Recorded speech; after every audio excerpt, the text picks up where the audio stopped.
R. V_/XV/V_V /JVA /CV /CRC equals 00 Khordad Sal AFF. By Khursheed Navroji Pavri, B.A, Honors, BL 1571 Z67 V.55 C.L. Roberts English version of the lecture given at the Parsi Fire Temple, Bangalore, on September 6, J958, presented to the Liberals, if the University of Toronto by Willard G. Oxtoby /SIORDAD. SAL today according to the Shihanshahi reckoning of the Parsi calendar on Roj Khordad of the month Farvardin we celebrate the birthday of our holy prophet Zarathustra, call this day Khordad Sal. We celebrate this day as a day of rejoicing, and we offer our grateful thanks to Ahura Mazda for having produced the prophet for us. In the Farvardin Yasht we say, Ushtano Jato Athraveo Spidamo Zarathustra. It means, our thanks, to the Almighty. An Athravan, i.e., a prophet, is born for us, and he is Spidamon Zarathustra. Our priests have just now performed the Jashan ceremony in grateful remembrance and in sacred memory of holy Zarathustra. Of all the great religions of the world, Zoroastrianism is the oldest. Zarathustra lived and propagated his sublime religion about 5,000 to 6,000 years before the birth of Jesus Christ. At one time the number of the people who professed the Zoroastrian religion could be counted in millions, but through the vicissitudes of time and fortune the number of its followers at present has dwindled down to a little more than 1 lakh in the whole world. However, even at present, in spite of our very small number, Parsi Zoroastrians do not lack in worldwide fame and reputation. At present we are known, not for the number of our population, but for the magnitude of our achievements in all the fields of life. The name of the month Farvardin is derived from the word Farohar or Fravashi. Farvardin is therefore the name of the day and the month when we recall to our minds the Farohars of all dead persons and pay our respectful homage to them. Khordad is the name of one of the 7 Amashaspans. The Old Avesta name of Khordad is Orvidit. This name means perfection. Another meaning of the word is health. Roj Khordad of the month Farvardin is the auspicious day too of the birth of our holy prophet Zarathustra. According to our religious books this day is great and memorable on account of several other happenings, in addition to its being the birthday of Zarathustra. Some of these events are, the first human being to be created by Ahura Mazda on this earth was Geomard, and this being was created on Roj Khordad of the month Farvardin. According to our books the first human being, Geomard, was sexless, that is, the being was neither male nor female. Ahura Mazda thereafter created a pair or couple of human beings, known in our books as Mashya and Mashioi or Mara and Marayana. The day of their creation was Roj Khordad of the month Farvardin. From this couple of male and female the population of the world grew up. The first king of Iran, known as Geomard, or Keomars, was born on Roj Khordad of the month Farvardin. King Hoshang of the Peshtidian dynasty of Iran, who discovered the method of producing fire by rubbing stones or flints, was born on Roj Khordad of the month Farvardin. On Roj Khordad of the month Farvardin King Temuruz, who is known as Temurs Debbagd, won a victory over Ahriman, and rode on him like a horse.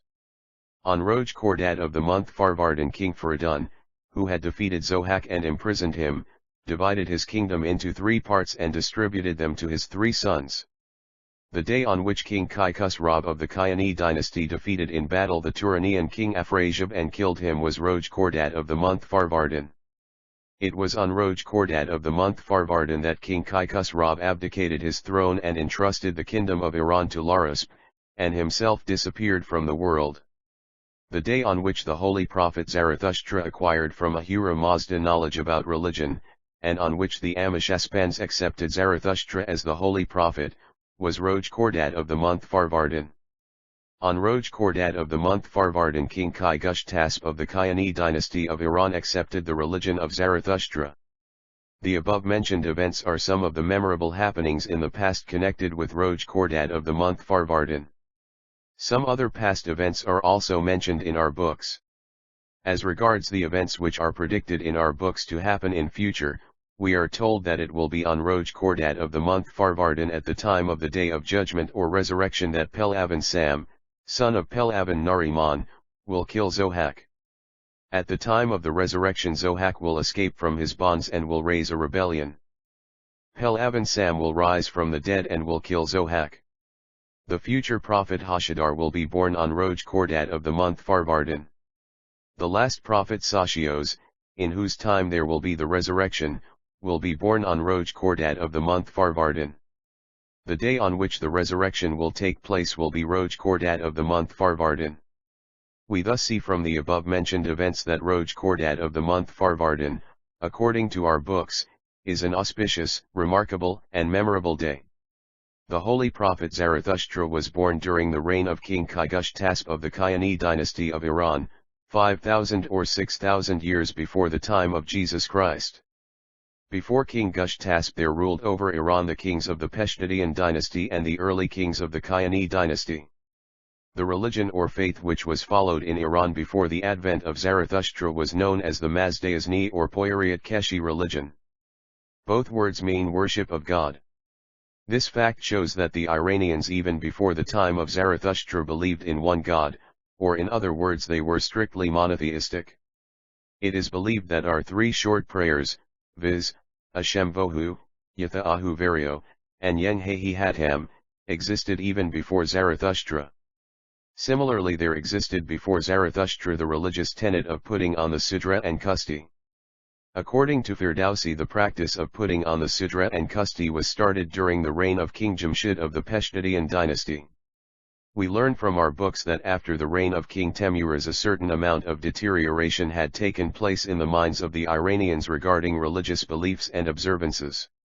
Day by day people were losing their faith in the true spirit of the Mazdayasna religion. Under the influence of outside people, who were enemies of the Mazdayasna faith, Iranians were ignoring the true doctrines and tenets of their religion, and were leaning towards the worship of demons and idols and the practice of animal sacrifices with a view to appeasing the demons.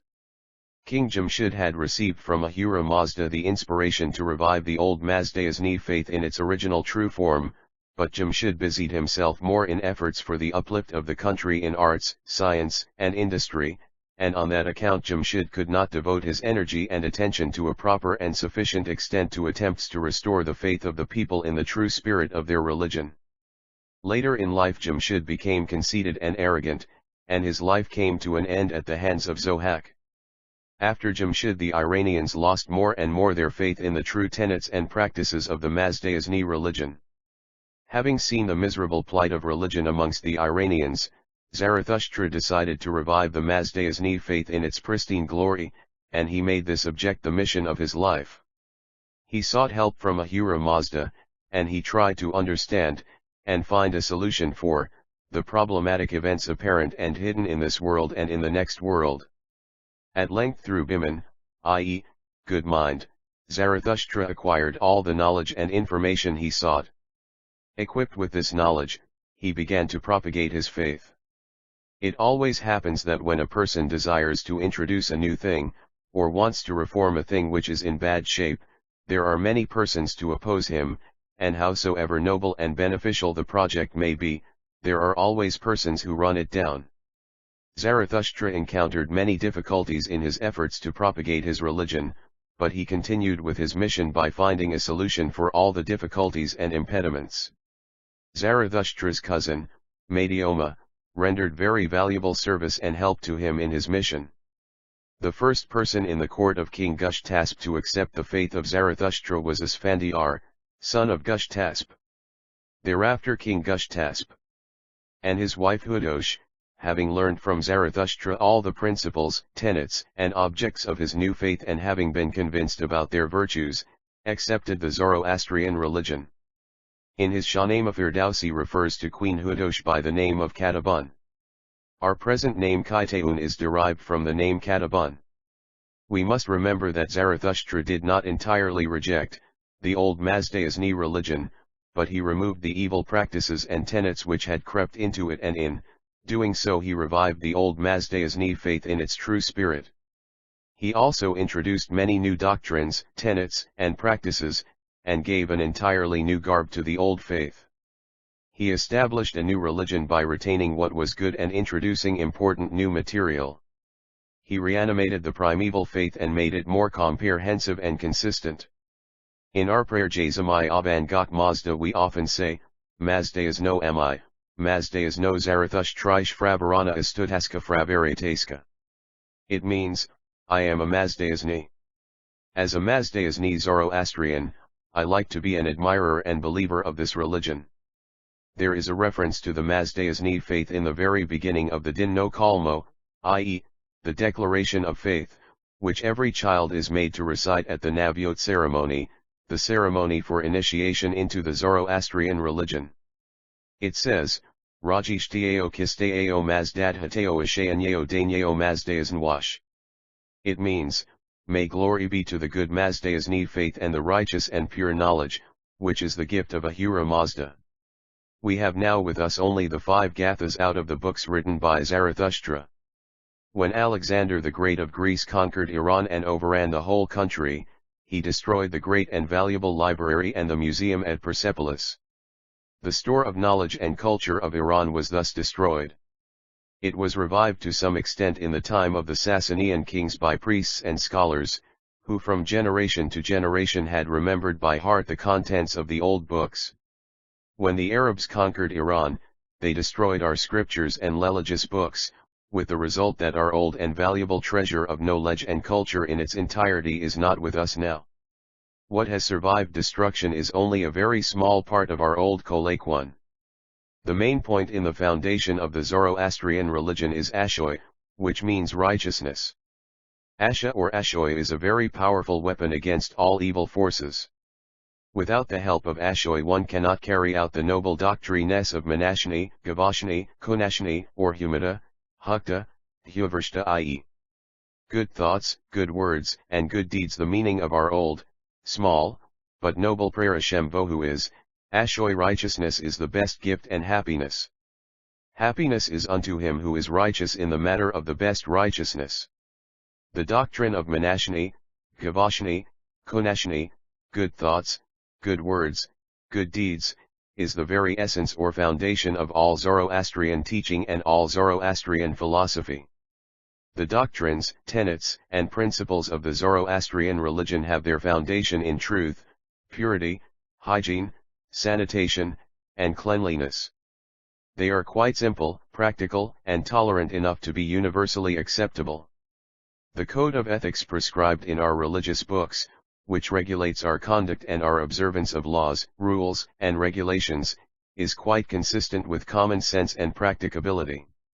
This code is such that it can be easily understood and put into practice without difficulty. Modern science lends support to the rules and regulations and practices. In short, purity of body and mind is the motto of the Zoroastrian religion. Moderation in all things eating, drinking, and all functions of life is the chief rule of the Zoroastrian religion. To go to the extreme in anything is not desirable. Our religion teaches us that we should lead a simple, moderate, pure, clean, and useful life on this earth. Asceticism has no place in our religion. On the contrary, Zoroastrianism runs down asceticism. Our religion does not teach us that we should quit this mundane life and pass all our time in solitude in constant prayer and meditation on God. Zoroastrianism fosters no faddism. According to our religion, the true worship of God consists in living our normal life in this world, following the path of righteousness Ashoy and serving humanity. To live in this world, but to abstain from the evils of this world, there lies our mission, and we can dedicate our life to Ahura Mazda only by fulfilling this mission. Long fasting, self-molestation, self-castigation, sackcloth and ashes have no function in a Zoroastrian's life. Such practices are discouraged and run down in our religion. In the Zoroastrian religion there does not exist such a class as monks, nuns, ascetics, and hermits.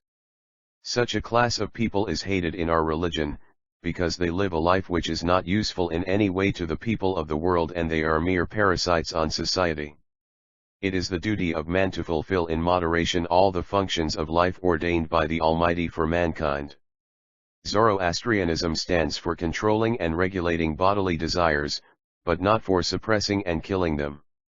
Some religions forbid their priests to marry, but Zoroastrian priests Mobds and Dasters do not suffer from such a ban, and they are free to marry and enjoy family life. Our religion teaches us to enjoy moderately and temperately all the good things that Ahura Mazda has been pleased to create for man's enjoyment, and render thanks unto Ahura Mazda for his gift of good things. It is our duty to use for a good purpose the feelings and instincts which Ahura Mazda has created in us, and to live a good, pure life which is useful to others. There is a maxim in the Latin language which says, mens sana in corpore sano, which means a sound mind in a sound body. This maxim aptly states in short the Zoroastrian doctrine of living this earthly life. Zoroastrianism does not accept the theory of reincarnation or rebirth. The Zoroastrian belief is that man has to live only one life on this earth. Christianity, Judaism, and Islam also hold the same belief. It is said that the early Aryans, before they separated into two groups, viz., the Iranians and the Hindus, believed in the theory of one life. This view began to change in the later part of the Vedic period in the minds of the people who had settled in India. The Zoroastrian religion does not subscribe to the theory of karma or rebirth, which lays down that the ideal of life cannot be realized within the limits of one life, and that many lives are required upon earth to enable the soul to gain emancipation through purification in a cycle of rebirths. According to this theory of karma, freedom from the chain of births is the goal of the soul, and this chain is elongated or shortened by one's own actions. Our religious books do not preach this theory, but tell us that there is only one life on earth, which, after death, attains completion in the next world. The earthly life is in the nature of a test, and the harvest of good or evil deeds in this world is to be reaped here as well as in the next world. It is therefore incumbent on us to live a good, moral, and righteous life on this earth. It is said in our religious books that in the time of the last prophet Sashios there will be the resurrection or day of judgment. The souls of all men and women, from the primeval being to the last person, will again come to life and will be given back their respective bodies. Final judgment will be meted out in the form of reward or retribution. This world will be destroyed, and a new world will spring up. Evil will totally disappear, and the entire creation in the new world will become virtuous and immortal, but there will be no further begetting of children. This is the belief of the Zoroastrian religion. Some other religions preach the theory of reincarnation or rebirth according to one's deeds, in the previous birth. Thus there is a significant difference between the Zoroastrian belief and the belief of some other religions on this question of life after death. The question has been discussed for hundreds of years, but a convincing answer to the question is yet to be found. The problem of the existence of evil in this world has baffled all attempts of the sages, philosophers, and religionists of all time to find a satisfactory solution. Various theories have been advanced as to how and why evil exists in the world. The Zoroastrian religion tells us that there are two spirits or forces, viz., Spenta Manu meaning the holy or good spirit or force, and Angra Manu meaning the evil or bad spirit or force. The belief in the existence of these two spirits or forces has led non-Zoroastrians to level against Zoroastrianism the charge of belief in what they term dualism, i.e., the belief in the doctrine of two creators. Some Western scholars think that Spenta Manu is Ahura Mazda, and Angra Manu is Ahriman, and that they are in conflict with each other. But the fact is not so. Zoroastrianism is strictly and absolutely monotheistic, and Ahura Mazda is the supreme Godhead. According to the doctrine of our religion, Ahura Mazda himself has created the two forces, Spenta Manu, goodness, or the force of development or growth, and Angra Manu, evil, or the force of decline or destruction. Spenta Manu represents the creative or constructive attribute of God, and Angra Manu represents the destructive powers of God. They are indispensable and necessary to each other in the creation and conduct of the universe. The constant conflict between the two forces may be said to be the test of mankind. Man is judged according to his good or bad deeds in this world, which are the result of his success or failure respectively to resist the evil influence exercised by Angra Mainyu. Spenta Mainyu may be compared with the soul of man, and Angra Mainyu may be compared with the passions arising in the earthly body of man. The test of man consists in his efforts to fight against the evil passions created by Angra Mainyu and to stand firm by the side of Spenta Mainyu or his own soul. The fundamental duty or mission of man in this life is to resist and fight against evil, and the salvation of the soul can be attained by success in this fight. Neither the prophet Zarathustra nor anyone else is going to take upon himself the consequences of our deeds, good or bad. We ourselves have to enjoy or suffer the fruits of our actions, and our soul can obtain salvation or peace as a return for our actions on this earth. Purity of body and mind, and service of the people of the world, and good deeds, in other words, the true path of righteousness, therein lies the duty and mission of this worldly life, and therein lies the discomfiture of Angra Mainyu. In short, we may say that he lives his life best upon earth who lives in righteousness and for righteousness. Zarathustra tells us in the Ahura Gatha, O men, know and learn the principles fixed by Ahura Mazda regarding happiness and suffering, and these principles are that wicked and sinful persons will have to suffer pain for a long time, and righteous persons will reap the benefits which will bestow happiness upon them. Further, in the Bahishtvast Gatha we are told, O you men and women, openly discard the path of falsehood and the spread of falsehood. Remove from your bodies the connection with falsehood. Greatness coupled with disrespect and disgrace is disastrous to mankind. You bring harm to your life in the spiritual world by your association with wicked persons who destroy truth. We, Zoroastrians, pay homage to Ameshaspans and 10 Yazids, and remember them with reverence and honor. But we do not consider them to be deities or gods. There are the elements of nature, such as the sun, moon, water, fire, wind, etc., and we consider that each Ameshaspand or Yazid represents and rules over one particular element. Some Yazids represent some particular creation of Ahura Mazda. We pay homage to Ameshaspans and Yazids as the elements or attributes of Ahura Mazda, and we do not worship them as several deities or gods. We pay reverential homage to fire and hold it as sacred, but we do not worship fire as a god or as an idol.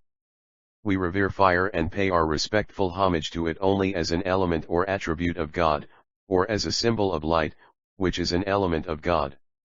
Some people believe that since we hold fire as sacred, we Zoroastrians worship fire as a god, but this belief is incorrect.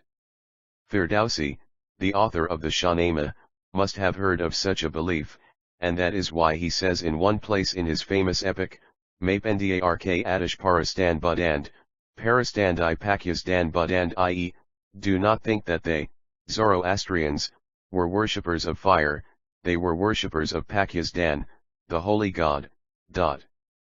Further, we do not worship Zarathustra as a divine incarnation. We honor him and pay our reverential homage to him only as a prophet, as the holy man who brought to us the message from Ahura Mazda. It is now 7,000 or 8,000 years since the prophet Zarathustra propagated his religion. In spite of its antiquity, there are still persons who profess the Zoroastrian faith, and who strictly follow the doctrines, principles, and practices preached by Zarathustra. This fact amply proves that although it is noble and sublime, the Zoroastrian religion is simple, practical, and rational. Its doctrines, principles, rules, and regulations are eternally true, simple and practicable even in the present age of science. From early times down to the present day, scholars and philosophers of different religions and different races and communities have written innumerable books and articles on the subject of the prophet Zarathustra and his teachings. Amongst the very early writers, Herodotus, Pliny, Strabo, and Plutarch are 11 well known. Greek, Roman, Hebrew, Christian, Indian, Arab, and Chinese writers have studied and fully discussed the doctrines and tenets of Zoroastrianism. The Zoroastrian religion exercised a considerable influence on the Hebrew religion of the prophet Moses. Amongst the various articles of faith which the Hebrews accepted from Zoroastrianism there are 3 outstanding ones, v/z, 1. The principle of monotheism, 2.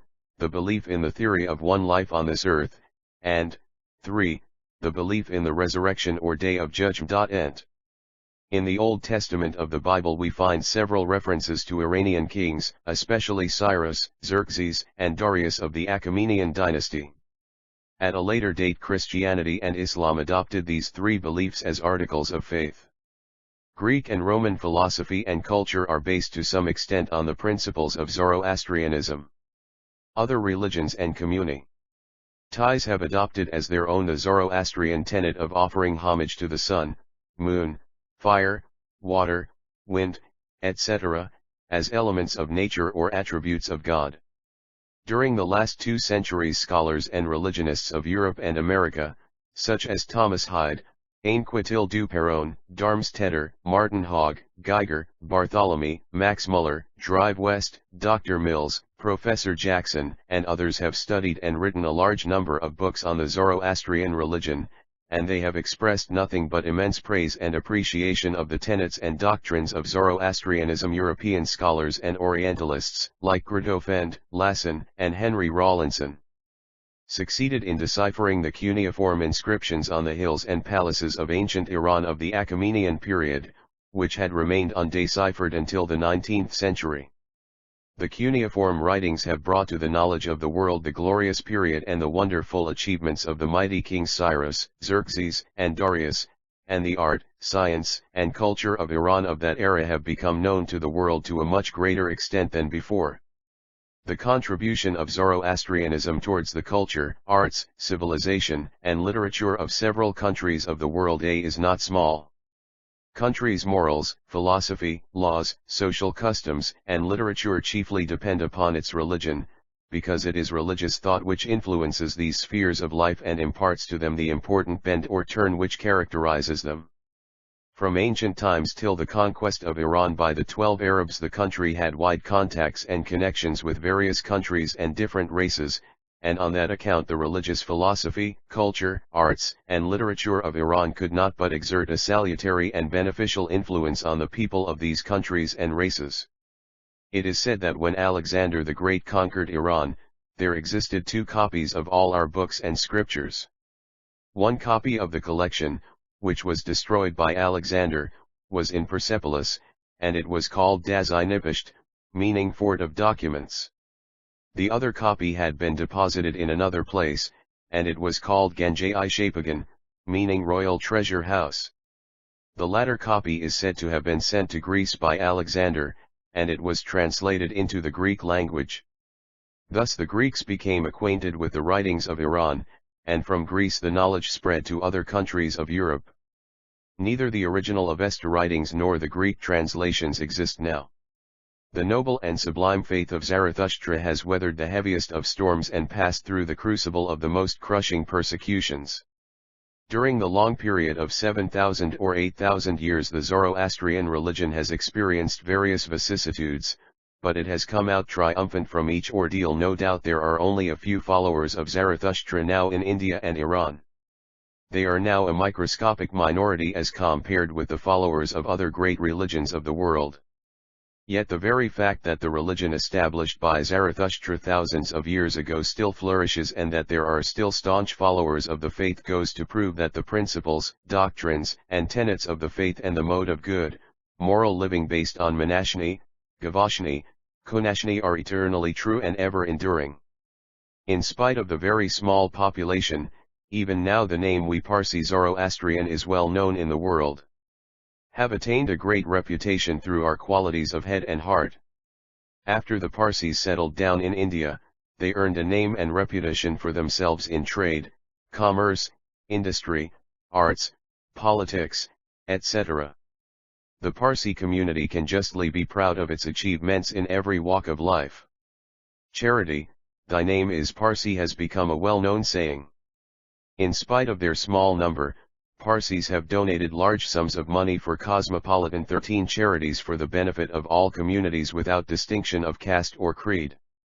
No other community in India, in spite of its numbers, can rank equal with the Parsis in this respect. Parsis have rendered noble service to the people of the country of their adoption by their charity and their advancement in every field of life, and in doing so they have followed and acted upon the noble and sublime principles taught by Zarathustra.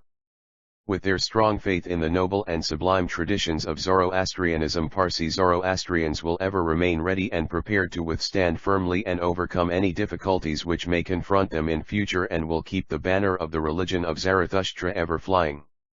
Now I shall conclude my lecture with the Avesta words from Jazamai Avang Bahá'í Mazda, Yahati Namsha Bushiyanti Namsha Majishtacha, Vahishtaka, Srayashtacha Ahuirish Zarathustraish. Amongst all the religions which exist at present and which will come to life in future, the religion which is the greatest, the best, and the noblest of them all is the Zoroastrian religion of Ahura Mazda. Printed at the Hosala Press, Bangalore, India.